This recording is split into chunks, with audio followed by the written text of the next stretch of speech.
Hi, I'm Funk McLovin. Subscribe for more essays.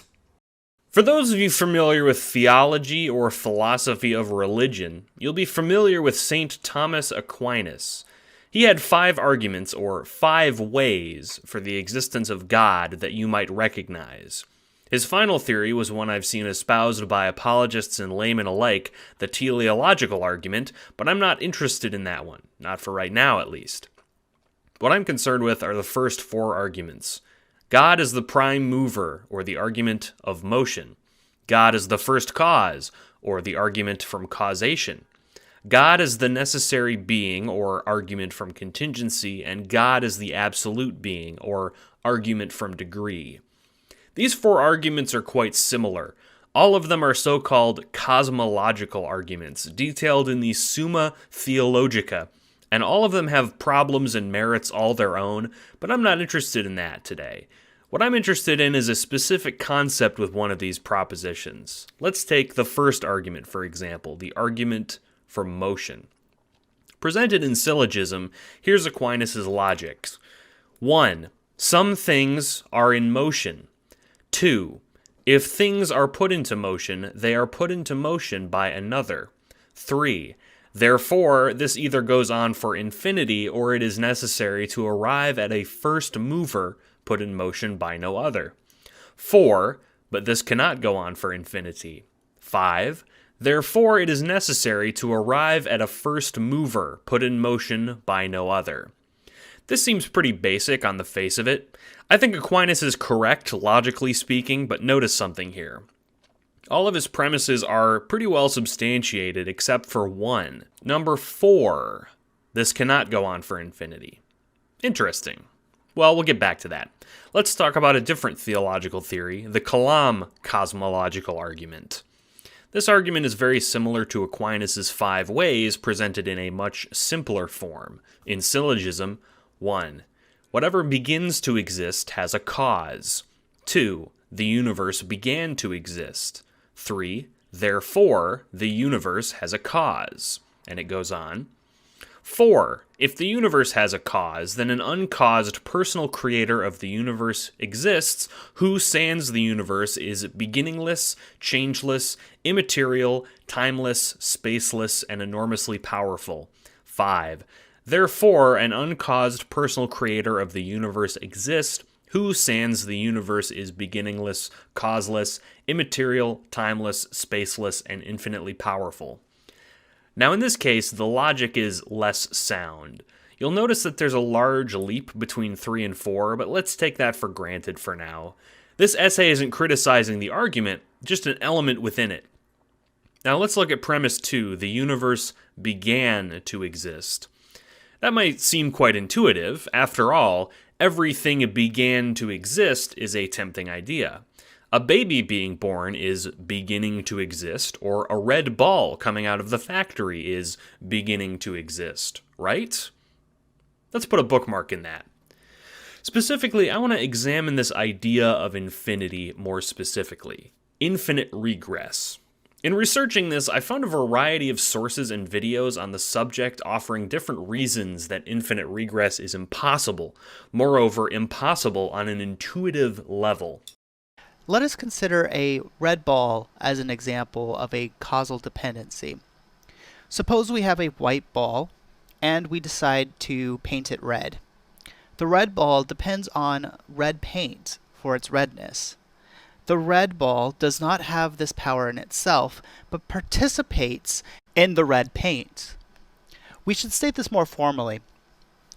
In a causal series, a red ball can either have redness in itself, or a red ball can have redness in another.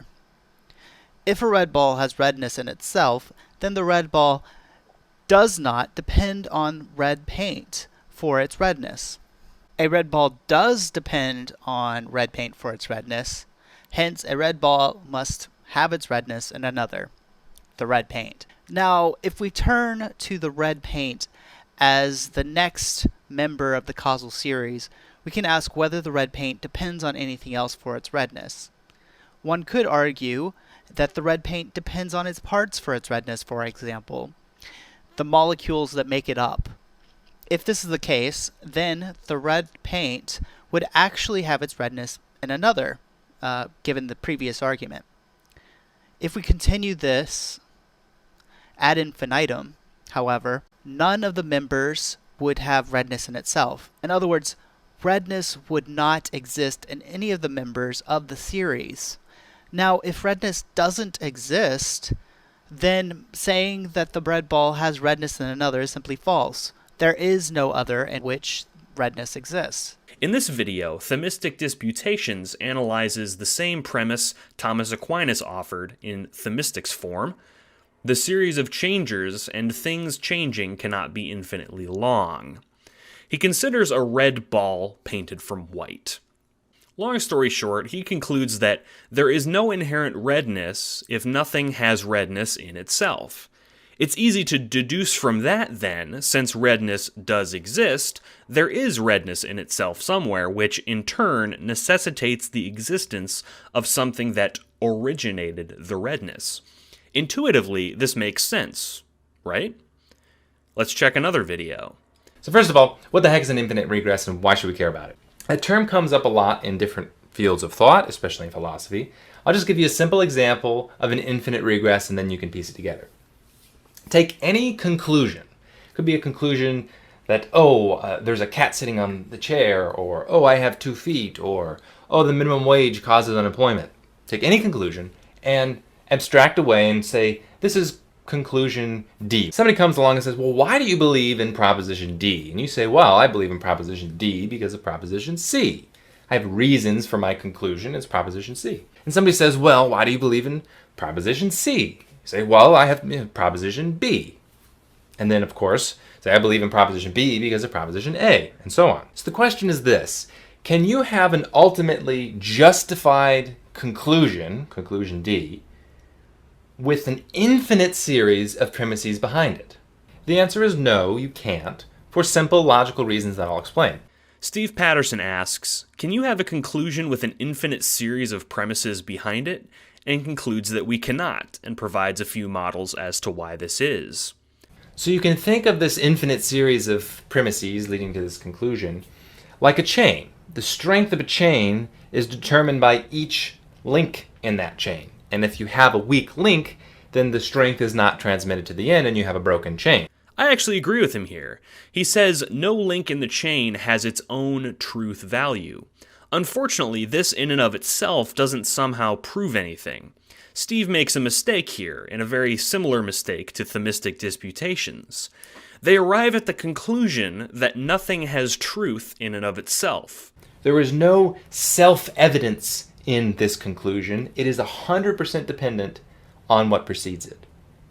And the chain, or the premise, which precedes that, says the exact same thing. That there is no inherent truth value in this premise, and this premise too is entirely dependent on whether or not the premise before it is true or false. So what an infinite regress means is that ultimately no link in the chain, no premise has its own truth value. Nowhere in that chain of premises do you actually have truth to be transmitted to the end. And seem to, for some reason, reject that conclusion, failing to prove that anything has truth in itself. They just reject it out of hand for some reason. So they have this massive chain of cups, and the question is, can you get water transmitted to that final cup from an infinite series of cups, which one is pouring the water into the one in front of it? And if it's an infinite series, the answer is no, because you have no water to transmit in the first place. By logical necessity, if it's an infinite chain, every single cup is empty. If you ever have water in any of the cups, that implies that at some point you have the truth value to transmit, which means that that premise is somehow self-evidently justified. Basically, what I'm saying is that these people have arrived at a conclusion and then, for some reason, completely disregarded it, rejecting it as false as though this falseness was self-evident. It's something of a paradox, because if nothing can be considered true, then how do we prove anything definitively? The unfortunate answer is, we can't. Think about it this way. Let's take something very simple. Let's go back to the ball example. Let's prove that a ball is red. 1. Red paint colors objects. 2. I used red paint on my ball. 3. My ball is red. This seems pretty logical, right? Sure, to you and I, the ball is red.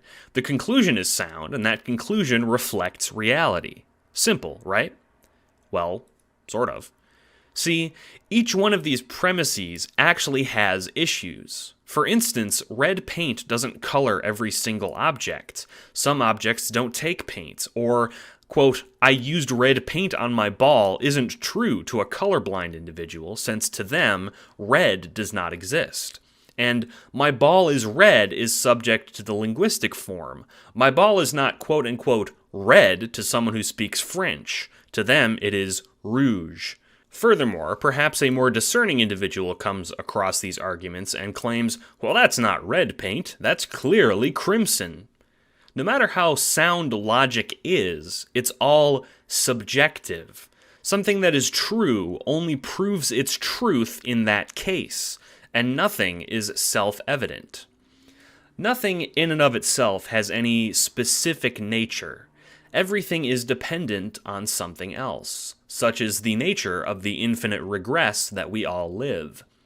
Things are contingent on so many things that furthermore are all subjective to the person observing. Back to Thomas Aquinas. Aquinas identified two different types of truth. Truth of faith and truth of reason. In other words, truths that are due to belief and truths that are due to deduction. I agree with this dichotomy. There are things that we see and observe, furthermore, things that we're taught. These are truths of faith, truths we believe in for whatever reason. These are expressed in simple facts. For instance, I see a rock, or I have ham in my fridge. Truths of reason, then, are the principles that we can apply to the world, more complex ideas such as freedom of speech or democracy. This is not how Aquinas thought of these truths, but it is how they operate. We deduce based on information that we are given or that we observe. Sometimes our deductions change based on what we observe.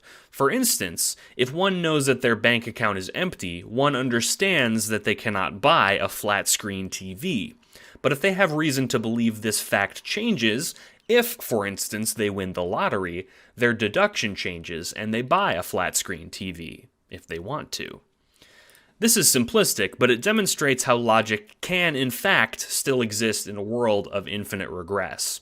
If nothing has traits in itself, then the only traits that exist are subjective ones. Traits like red or large, traits that we give to objects. But what is infinite regress? I've established how infinite regress doesn't undermine the very nature of logic, but I haven't explained what it is. Thomas Aquinas had some other ideas about this himself, and even acknowledged that his premise that infinite regress was not possible was a truth of faith. He argued that it was possible that the earth was created from eternity, in other words, existed forever and infinitely dependent on God. This, of course, is just a somewhat crafty way to weasel out of the issue, but it shows that he had to grapple with it. Infinite regress, then, is the idea that time extends infinitely backwards as well as infinitely forwards. Imagine a chain of dominoes that is falling and has been falling forever. No one knocked it over to begin with. Each domino simply knocks over the next in sequence forever, and has been doing so for infinity. Now, some might say, well, if this is true, then we have no frame of reference whatsoever. If each domino is falling in a sequence, then how do we know where in the sequence the domino falls? And that's tempting, but it doesn't really discount the idea of an infinite regress. For instance, we as human beings can make observations about how the world is currently. We don't understand how the world came to be, and we don't understand the path that the world is going to take. Much like this, if every domino is falling in a sequence, I'm not saying that every domino is identical. In fact, dominoes all have different colors and numbers of dots on them. So we can tell where we are by identifying the dots on the dominoes, so to speak. We identify the dots on the dominoes, and we never are able to identify the beginning of the chain, since there is none. It's a little hard to imagine absolutely, since time infinite is a notoriously difficult concept to grasp, and you might think it's a ridiculous notion, but there is a precedent for it. A very simple precedent, as a matter of fact. Look no further than the first law of thermodynamics, the conservation of energy. It states simply that energy cannot be created nor destroyed. What's crucial here is that it cannot be created. So, here's a simple syllogism. 1. According to the laws of thermodynamics, neither matter nor energy can be created or destroyed. 2. Matter and energy constitute the entirety of the universe. 3. The universe could not have been created and cannot be destroyed. Now, premise number 2 is the most shaky because we don't know if matter and energy constitute the known universe, and the smart people in the audience might be smugly wondering about antimatter, even though antimatter seems to abide by these same laws. If we take this to be true, then infinite regress is not only possible, but necessary. Some in the audience might say too, quote, if there is no beginning, nothing can exist, but that's not quite true either. I've seen this argument before, but it's a linguistic one, and it's pretty weak. The idea of infinite regress is not that things have no beginning, but things have always existed. Saying things have no beginning is true, but no beginning and always existed are not mutually exclusive statements. More intuitively, I think it's hard for humans to think that there is no beginning nor end. After all, humans observe some things to begin and to end. Take my earlier example of dominoes falling. In reality, dominoes cannot fall if they're not pushed over, which makes it tempting to imagine a similar catalyst for the universe, i.e., someone pushing the first domino, so to speak. But in a more realistic sense, before the dominoes were pushed, the dominoes still exist. Before they are pushed, they must be set up, and before that purchased, and before that manufactured, and so on and so forth ad infinitum. So in a more real sense, the beginning we imagine, the first domino being pushed over, is actually arbitrary. In and of themselves, dominoes are simply tiles. The tiles continue to be after and have existed before the actual event of them being pushed over. The particles that constitute the tiles exist even before that. The act of knocking them down is an action that is subjective. These events only exist because humans have chosen to describe them in that way. In reality, there are no beginnings or endings, just the ones that we ascribe to the world. That isn't to say that these beginnings or endings don't have some effect on us, before people think I'm advocating for nihilism. On the contrary, beginnings and endings are perceived by humans. While not reflective of reality, they are not illusory either. The meaning we ascribe to things has consequences in the real world. So from the earlier example of the red ball, let's revisit the syllogism. 1. Red paint colors objects.